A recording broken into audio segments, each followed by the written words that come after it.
How do we disarm somebody on the other end of that call? So if I'm new to the industry, I'm new to sales, and my boss is tasking me with 10 cold calls a day, right? Let's make it a super easy number.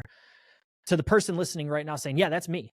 How might I start to disarm the person on the other end of that call so that I can at least warm up the opportunity to have a conversation? Yeah. So first thing is you obviously have to come prepared.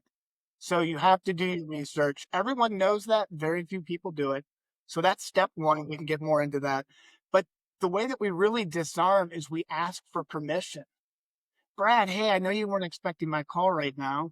Would it be okay if I took a quick minute to explain to you why I'm calling? And then you can decide if it even makes sense for us to continue. Does that sound fair? So you have to make the prospect feel like he or she is in control.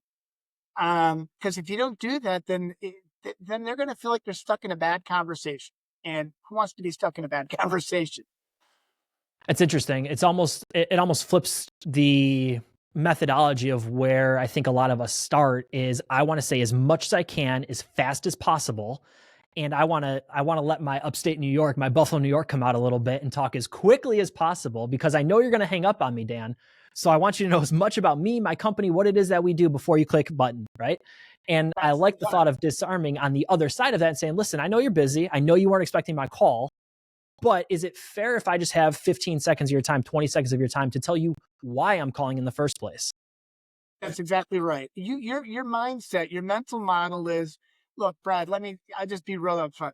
If at any point you think this is not a good use of your time, please let me know. You can kick me to the curb. No harm done. I'll get out of your hair. And, but you got to believe it.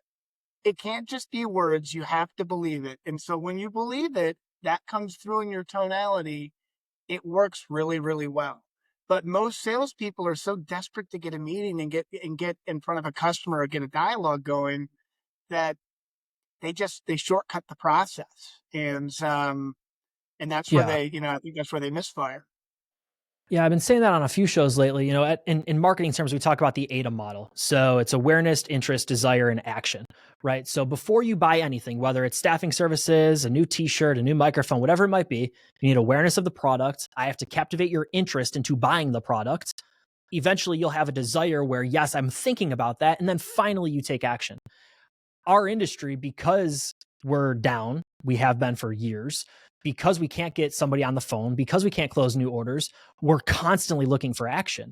And as a result of that, our prospects and our clients are running for the hills scared because they know it's coming. They know it's going to be on that call. So Dan, I love what you're saying in terms of we need to disarm them and differentiate ourselves from the sales process. We can't differentiate on service delivery if we can't first differentiate the sales call, differentiate the sales process. They're never going to get to service delivery. That's right. Yep. Yeah. No, you're spot on. And so again, just you got to believe in that, and going down that path. I lost my train of thought. I was going to make a point. Now I lost it.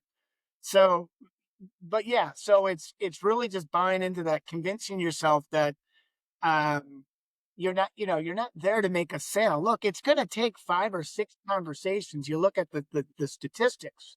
So you're just there to Yeah. start a conversation. And for me, like when I'm coaching reps, I'm encouraging them. We're just trying to have a meaningful conversation.